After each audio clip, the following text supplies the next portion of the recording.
Hi, welcome to the Healthy Mummy Movement Summit. Healthy home, healthy food, healthy gut, happy child. My name's Jade Venables and I'm your host for today. And today we have the lovely Robin. How do you pronounce your last name exactly? Puglia. How was it? It's Puglia. Okay, now I Puglia. would have pronounced. Don't pronounce the G.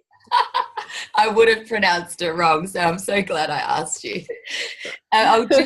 We're going to be covering celiac and celiac disease today, but first I'll just give the viewers a little rundown of who you are and what you do, okay? So Robin is a nutritional therapist and IFM certified functional medicine practitioner. Robin is very involved with the field of celiac disease, gluten reactive disorders and immune disease, stemming from her own experiences with celiac disease and chronic fatigue syndrome. Her passion for biochemistry and deep conviction regarding the healing power of food and lifestyle change has led her to work for complex cases involving multiple diagnoses, chronic infections, and complex health issues such as ME, chronic Lyme, and fibromyalgia. Robin runs a busy private practice in London and additionally sees clients in Tokyo and New York.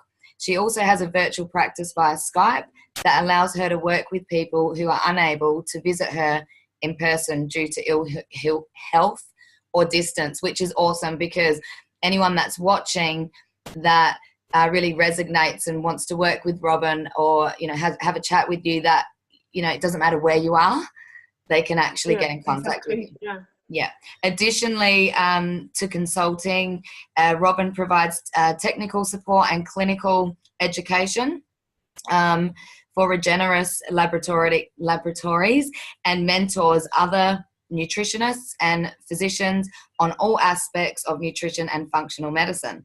She is originally from Australia. She's originally Australian, but has been living and working in the UK since 2004, is married to an American and has 2 daughters. Lovely. Thank you so much for coming today. I really appreciate it. Of course. I'm really happy to be here. Thank you. I've actually heard a few people that are actually from Australia. I've met a few people that are from Australia and end up in the UK. What is it there? My dad is actually English, so originally I got offered a job and I had a British passport. So I had been living in Tokyo for 2 years from 2000 to 2002, and I went back to Perth and just really missed the adventure and the craziness. I was in my early 20s of big city living. So I got offered a job in London, and I feel like it was maybe 10 days later, I had a one-way ticket and was on the plane. Wow. And on my way to London. And actually, that's also the beginning of my gluten-free journey because I had been really sick the year that I was back in Perth, and I'd actually been sick all my life. I'd had symptoms for 19 years. Wow. But by the end of the year that I was back in Perth, I actually thought that I thought I was dying, right? I thought, okay, I've got leukemia, I've got some rare cancer. I had a BMI of 17. I looked like a skeleton. Wow. I was so exhausted that I couldn't even really talk. Yeah. So I would go to work, I would come home and I would go to bed, and that was it. I would come home from work at the end of the day, eat a box of Cheezels because that was all I could muster the energy to consume, and then go to bed and drag myself out of bed in time to go to work the next morning. I didn't go out on the weekends. I didn't see friends. And even though I was eating Cheezels for Sorry, I was eating Cheezels for dinner, but my diet apart from that was pretty healthy. Yeah.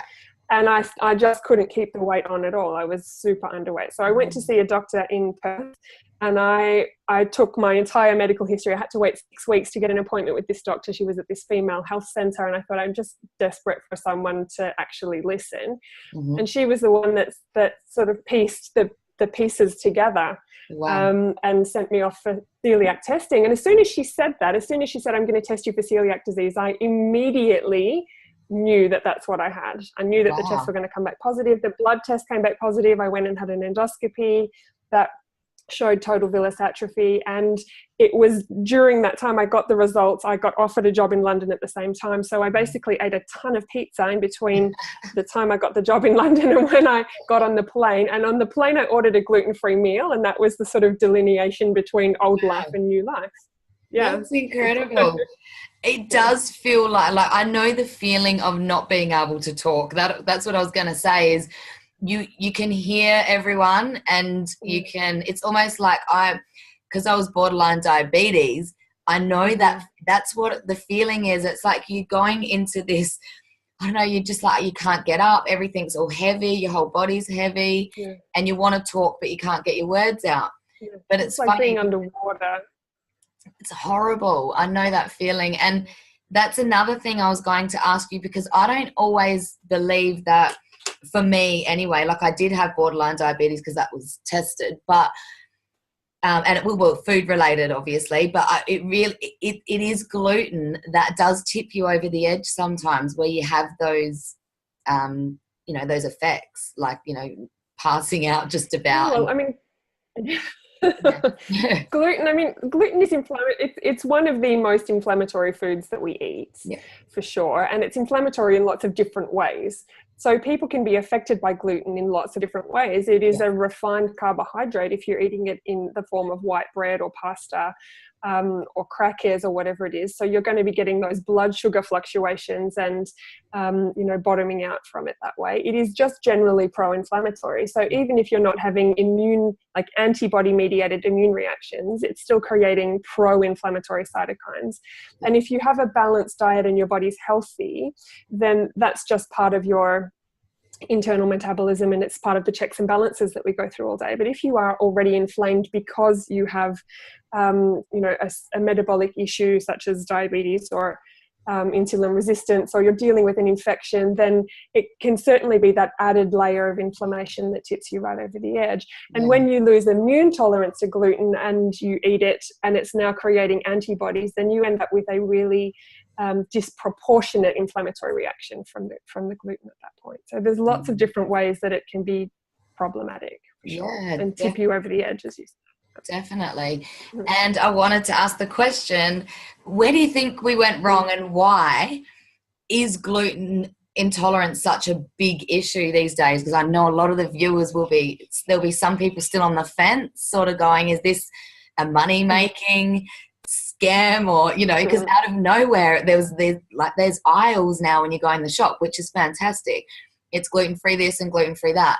I was telling you before, I tend to now, because I'm not 100% celiac, I do react to gluten though, but I'm very careful with what I purchase. I've tested things, so I can buy organic pasta and the whole family's fine with that. But we only have that on an occasional. That's, it's not all the time we have pasta. But if I bought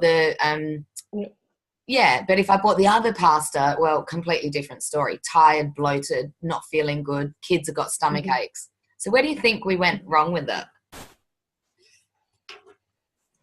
So, to be honest with you, I think it's a convergence of a group of different factors. So the three big factors are, as a population, our gut flora is significantly different than it was 2 generations ago. We've lost,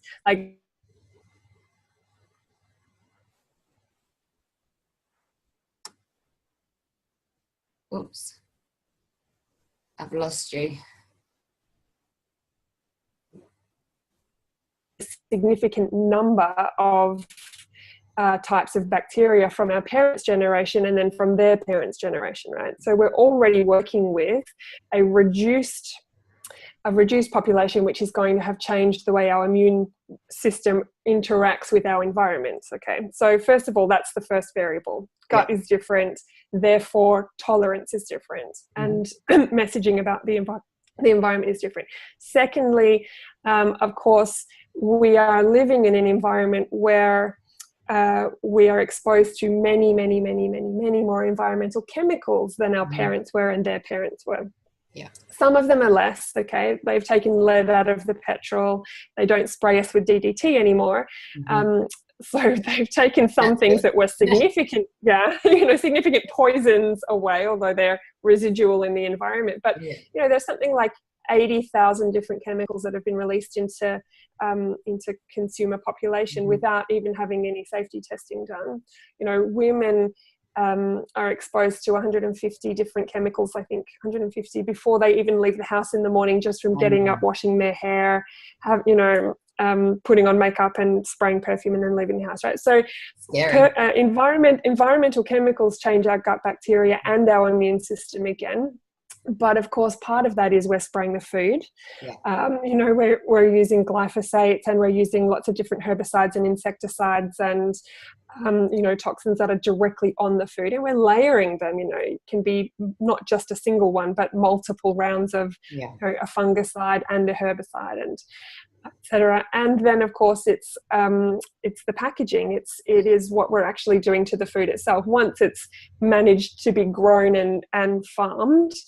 We are hyper processing it, and we are also hyper exposing ourselves to it. So it's that kind of, not really a single variable, right? The reason that I think that so many people are having a problem with gluten is because they're overexposed to it. It's over processed and their immune system can't deal with it.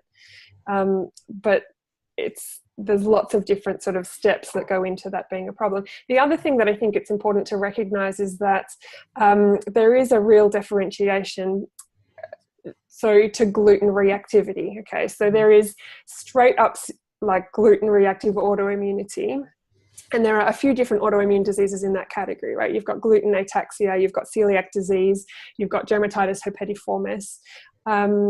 Then you've got non-celiac gluten sensitivity or gluten reactivity, right, which is immune mediated, but isn't as cut and dry as it being a gluten reactive autoimmune disease. And then you've got gut reactions, right? You've got fermentation reactions and things that are actually intolerances that are found within the gut, and that's because they're difficult to digest. Gluten is very, very difficult to digest. It's extremely resistant to human digestion. In fact, it's a protein. When we digest a protein, a protein is a long chain of amino acids, right? So gluten is made up of several hundred amino acids in a row, a bit like a brick wall or a bit like a very long word. And our digestive system is supposed to be able to chop that up into individual amino acids or dipeptides, which is two amino acids together. And our digestive system cannot do that to gluten. So you end up with these big chunks of protein, which is a problem from an immune perspective, but it's also a problem from a digestive perspective, of course. That means we have this impartially digested food hanging around in the digestive system. And when you combine that with gut flora that's unhealthy, because of course gluten is not found in isolation, gluten is attached to wheat or rye or barley, and those have fermentable fibers and carbohydrates in them. So when you've got these big chunks of bread, let's say, passing through the digestive system, and you've got bad bacteria in the digestive system, then you end up with symptoms that are related to poor digestion of the gluten. So then you get the bloating and the heavy feeling and the brain fog and and they tend to be the most fog is real. I tell you. It's real and it's severe, and it usually happens pretty quickly after you eat as well, and these are probably the most talked about symptoms of gluten reactivity because they're the most obvious. They are the symptoms that are associated with celiac disease is bloating, pain, diarrhea, constipation. They're the GI changes, but actually with celiac disease only 1 in 7 celiacs has those overt symptoms, and it's part of the reason that celiac disease is so poorly diagnosed is actually because most people with end-stage celiac disease don't present with the primary symptoms of celiac disease, which is the gut ones. And my theory on that is actually that I don't think those gut symptoms are immune mediated. I actually think that they are a result of the the poor digestion and poor gut flora that happens in celiac disease. And I think that it's totally possible, in fact, because I was one of those people, you can have celiac disease that has really significant symptoms and no problems with your gut whatsoever. You know, it was sort of a joke in my family that I had a cast iron stomach, that I could eat anything at any point. You know, nobody connected the dots to the fatigue, nobody connected the dots to the multiple infections, nobody connected the dots to the raging eczema I had all over my whole body, or the migraines I was getting, you know, but my stomach was fine. Wow. And that's more the normal story with celiac disease. So again, there's lots of different categories of reactivity. And if you're talking about, or your family is talking about reactivity that's kind of gut based, or it's, you know, bloating and fatigue and maybe a tummy ache in the kids and brain fog, you know, that might not be immune mediated. It might come alongside an immune inflammatory reaction, but it might actually just have to do with what's going on in your gut. And that's when you'll find you can go to France and you can eat the bread there, or you can have organic spelt bread, or you can have organic pasta, because they're processed differently. Their wheat is processed differently. It's much easier to digest. It doesn't leave you with the symptoms. Wow. And, you know, when my son was quite ill, probably about 2-3 weeks prior to being rushed into hospital, I just said to the doctors, it's not normal. We ate that pasta that's coming out in his stool over a week ago.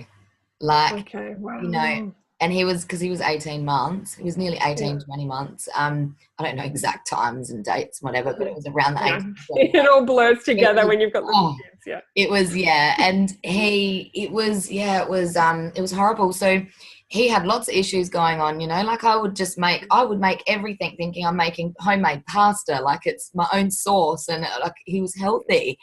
I did my own mashed vegetables and, you know, you name it, but no, he had the really bad digestive problems, and that would explain why my eldest son also used to complain about stomach aches all the time.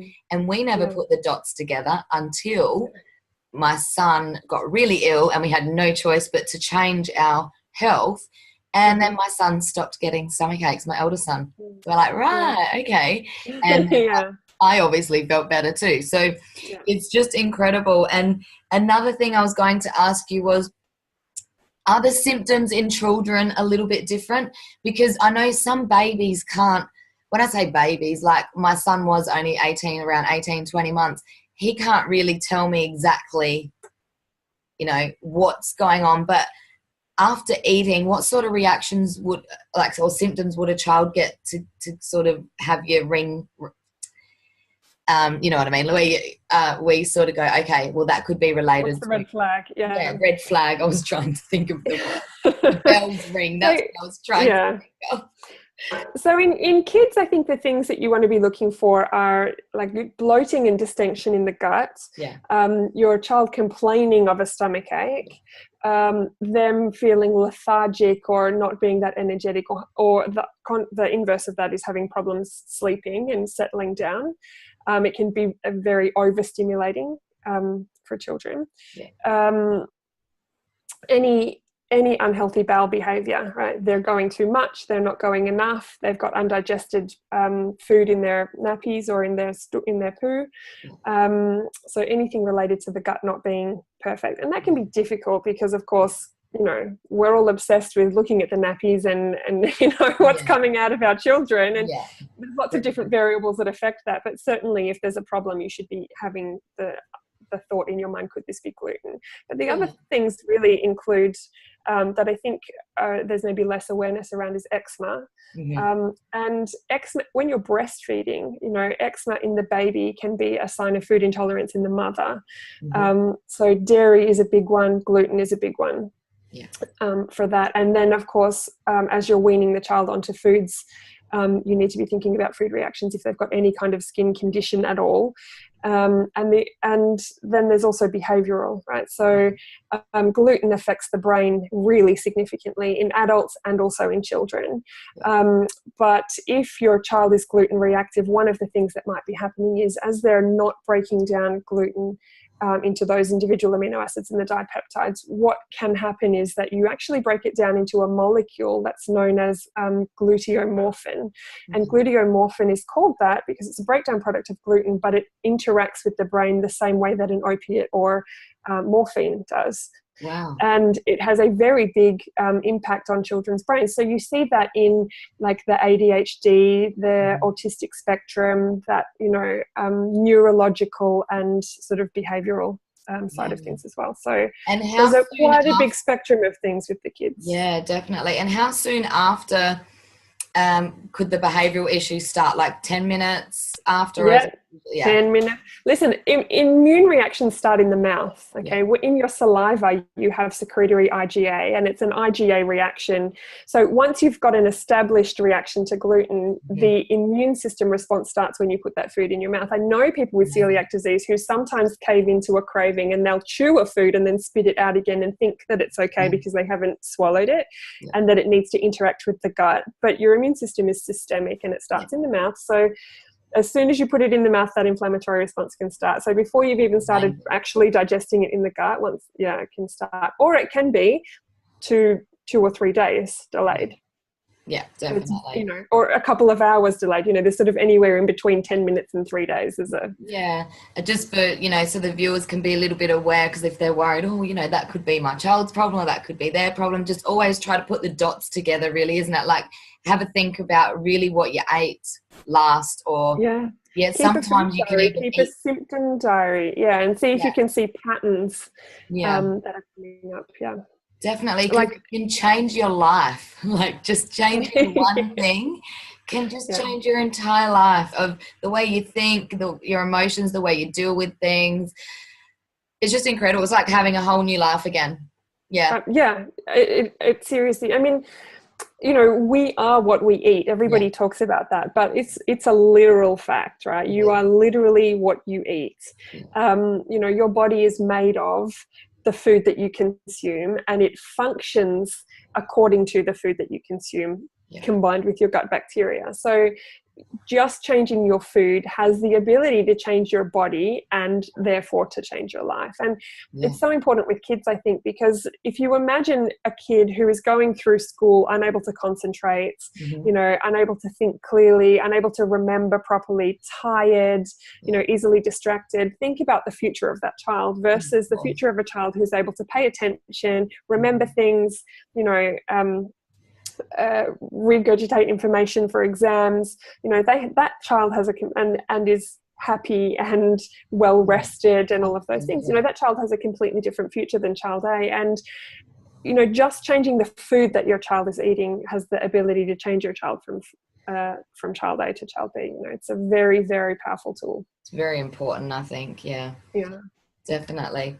Another question I wanted to ask you, it's sort of jumping a little bit, but I wanted to know this question. Is it so it's okay to have like organic sourdough bread or just normal sourdough bread? Like, you being celiac or having the celiac, would you eat sourdough bread? Never. Okay. So I can never, I can never ever eat any gluten again. My immune system has permanently lost tolerance to gluten. Now, people make a mistake around that because they think, okay, if I eat, like I'm eating gluten, I have celiac disease, but I can eat gluten and not get symptoms. And what that means is that you're eating gluten and the inflammatory reaction that's being triggered is kind of staying below the surface. Right. But the inflammatory reaction that's being triggered in a celiac who eats gluten can last for literally months, right? If you're having an inflammatory reaction in the brain, that can last for up to 6 months from a single exposure. So if you're having gluten just every now and then, every 6 weeks, every 8 weeks, every 3 months, you might be perpetuating that inflammatory reaction long term. Okay? So if you've got celiac disease, filling up the bucket. Yeah. And it's a constant, it's a bit, inflammation is like rust, it is something that sort of damages the body on an ongoing level. So eating a little bit of gluten, even if you're not getting overt symptoms for a celiac, is a bit like driving the car and never looking under the bonnet and the engine rusting over a period of time until one day, out of the blue, you're driving along and the engine falls out on the road and that car is totaled and it will never be the same again. That's a dramatic analogy, okay? Because I don't want people to be, but that's what long-term inflammation does to your body. If it's silent and there's not overt symptoms, the damage that you're doing, you're still doing it, even if you can't see it and feel it. So for a celiac, it's never okay to eat gluten, even if it's just a little bit, and even if you're not getting symptoms. But for anybody that's not having an immune-mediated response to gluten, I actually believe that eating a little bit of wheat that is organic, that is processed, especially sourdough where it's been fermented, I actually think that that's important for two reasons. Number one, the studies have actually shown that people that include, like healthy people that include wheat in their diet, remember it's a fermentable carbohydrate, it has a positive effect on the gut flora, and it's adding another food in to create the most broad, the most abundant, and the most varied diet. And when you have that, you have the most abundant and the most varied gut flora, right? So it's actually, I think, an important part of a healthy person's diet. Number two is, in order to maintain immune tolerance, if you have it and you have healthy gut bacteria, then you do need to be exposed to that protein. Okay. So I think that you don't want to be overexposing it, and you have to have healthy tolerance mechanisms, which requires healthy gut bacteria. But in that situation, then I do think it's kind of important. And so it might surprise people that I don't just think that everybody should be gluten free. Yeah, but you need to test and see if you're having immune reactions. If you're eating gluten, test yourself and see if you're having antibody reactions to any part of the wheat. So to wheat germ agglutinin, or to gluten, or to any of the other proteins, not just the celiac test. So definitely, I mean, celiac, it's just an absolute no-no for anyone that's celiac. But people that, like, I would say we're more borderline gluten intolerance. So look, I think that the majority of the population at this point in time who have a problem with gluten possibly could be considering that it's a fermentation issue in the gut, right? But I think that's where a lot of people start. And if that's the case, it's not immune mediated, and those people are lucky because you can heal the gut, repair the digestive system, repopulate the gut with good bacteria, and then you'd be able to tolerate gluten again. But you have to test and see if it's immune mediated, because if it is immune mediated and you're not getting gut reactions anymore, but you are still eating gluten every now and then you're setting yourself up for that cycle of inflammation, which might not show itself until you're, couple of decades down the line. Well, see, we have sourdough or organic sourdough. That's the only thing we will eat. Good, but it's good, not. I mean, see, before I wouldn't have known that, so we would have had bread. We would have had bread every single day. Like, it would have been the breakfast for the kids. And now when you learn all this stuff, you're like, wow, that's not a really good start to the day. Like toast and a bit of Vegemite and a bit of jam. But if we have bread in the house, it will be the sourdough. If we can't buy organic, we just buy the sourdough, but preferably organic sourdough. And that is when I'm having a slack day. I'm like, go and make your own breakfast. And you've got to have your emergency foods, your convenience foods as well. And if you've got good, healthy alternatives for those, emergency foods and convenience foods, then all power to you. That is a very healthy way to run your home and your family. And the only thing I'd really add to that is, do change it around a little bit. So have buckwheat spelt every now and then, just to have that broader variety of foods. See, I can make that stuff, so I've got to have the time to make it, because I've got a machine that whizzes it up, and then I've got to make it. So I would prefer to buy it. Actually, I am going to start getting into the cooking again, and I'm going to actually make my own sourdough bread. So I'm looking forward to that. So I may even make that spelt bread. That'll be awesome. Listen, I I don't know if I'm allowed to say this kind of thing on here, but there's a book here in the UK called Food for a Happy Gut. It's written by a woman called Naomi Devlin, who has celiac disease herself as well. Food for a Happy Gut. And it's full of recipes that have fermented foods and prebiotic fiber. And, if you're trying to rehabilitate the gut, it's such a great place to start. Definitely. I mean, fermented's the cheapest, the best probiotic you can get.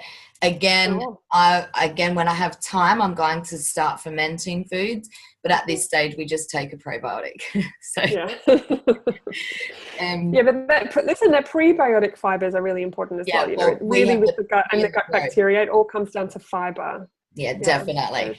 Because a lot of people don't realize that. You got to be really careful on what you do buy, which probiotic you do buy, because you can be taking this probiotic and as I have only just learnt this recently myself, mind you, but I had no idea that, a lot out there on the market, by the time it hits your stomach acid has killed all the bacteria. But that's true of all bacteria. Like if you think about how you populate your gut with bacteria in the first place, it's got to come through the stomach acid to start with. Like all your bacteria comes in from the outside. You brought it in from breast milk. You brought it in from your mother's skin. You got it from the birth process, right? It always came through the stomach. So the idea that bacteria doesn't survive the stomach, if that was true, we would have a totally sterile gut. That's thing number one. So thing number two is that actually probiotics work by signaling the immune system, and there is a protein that's found in the wall of the bacteria, and that protein works whether or not the bacteria is alive or dead. So the immune modulating effect of a probiotic doesn't stop just because the bacteria dies. And there are some probiotic products where they kill the bacteria first before they put it in the product. For example, they're used in skin creams for sepsis and where there's an infection, where they wouldn't want to put a live bacteria in, but they want that immune modulating effect. They'll kill the bacteria and then they use it and it's still effective. So the idea that the bacteria has to be alive is not necessarily true. It depends on the bacteria, but it will still have the immune modulating effect. The other misconception I think about probiotics is that it's like planting a seed in the gut. And actually most probiotics are transient. So they're just having an effect on changing the environment in the gut as they're passing through. And by changing the environment, they allow your own bacteria to repopulate and to flourish. So there's lots of, again, probiotics are not so cut and dry. It's a fairly new field of understanding, I think. And I think so too. Information is growing. And I think, is it really important that if you are getting a probiotic that it has some fiber in it, and the pre and the pro, and there's different strains. I mean, we could go on for ages about just it's a whole other, exactly. It's a whole other interview. Just a whole other one. I really would love a whole interview on that. But you really need to make sure that it has the fiber in it, right? So that it does.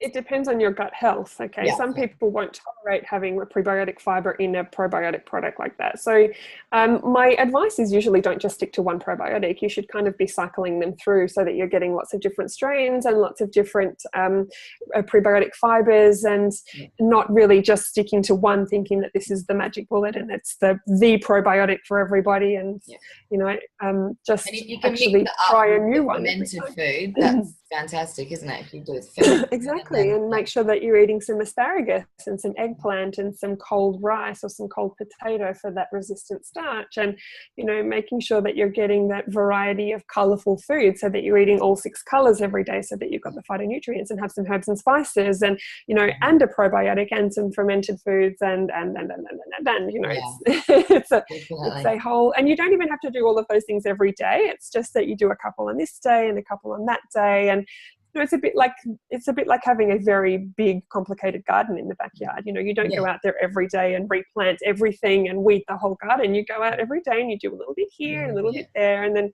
over the course of the year, you have a fantastic garden. Your gut's exactly the same. So true. Very good way of explaining it. So that has pretty much answered a lot of my questions. So that was fantastic. Hopefully that's helped the viewers. Is there anything any tips that you'd like to leave the viewers with, or any tips that you can give? Tips? I probably think I gave you all my tips, which is make sure that you eat. I reckon you did. Make sure that you get tested. Yeah, I Yeah. think my tips are really like, make sure that you get tested to see if you're having an inflammatory reaction, an immune mediated inflammatory reaction to gluten. And listen to your body. Actually, if you eat a food and you don't feel good after you eat it, it doesn't matter what anybody else tells you about that food. It doesn't matter if you're testing positive or negative for this or that, or what your doctor says. If you eat it and you don't feel good, body language never lies. That's right. Don't eat food that makes you feel bad. Just like, I feel like that's a fairly simple thing to say, but it's something that all of us, myself included, over the years, we sort of tend to gloss over a little bit. So listen to your body, and take care of your gut bacteria, because it is the thing that will determine whether or not you're tolerating a food, yes or no. Definitely. Yeah, I should have said what best advice, not so much. That's all right. Oh, I think that's, so test, take care of the gut bacteria, listen to your body. Fantastic. And do you have a gift for the free gift for the viewers? Free gift for the viewers. So, well, as a busy mum myself, I've put together a handout of breakfasts and lunches and snacks. I think most of us actually have dinner fairly well sorted. So breakfast, lunches and snacks for the busy mum on the go that are naturally gluten-free, naturally dairy-free, naturally sugar-free, although some of them have honey and dried fruit and stuff in, but that will provide energy, for nutrients, for good brain health, lots of healthy fats, easy to grab and go, and also all good for the gut, lots of good fiber and lots of antioxidants in there as well. So I've made a little... I can't wait to get that one myself. That's so good. So thank you so much for giving that away too. And to all the viewers watching, you will get a link for that free gift, and you can jump on. I think that's on your webpage, isn't it? That's right. So my website is www.robinpuglia.com. I'm sure you'll have a link. Puglia with a G, but you don't pronounce it. Robin with a Y. So I'll have the link. I'll have the link that will go to the page, but I'll also pop it on the front page if anybody wants to come over and have a look. Fantastic. Well, thank you. I really appreciate your time. Head over, grab that free gift, or you will receive an email with that free gift in it, but head over, check out Robin's page and her story. You've got, all the info on there too. If you want to get in contact with her, jump on. I've also got six articles about celiac disease that go into it in a lot of detail if you want more information. Yeah, I've seen some of that. That's really cool. Yeah, very interesting. And thank you so much for all your advice. Really, really appreciate it. I'm sure you'll help change lots of lives. So, excellent. Thanks, Robin. Thanks for having me. Take care. Okay, see ya. Bye.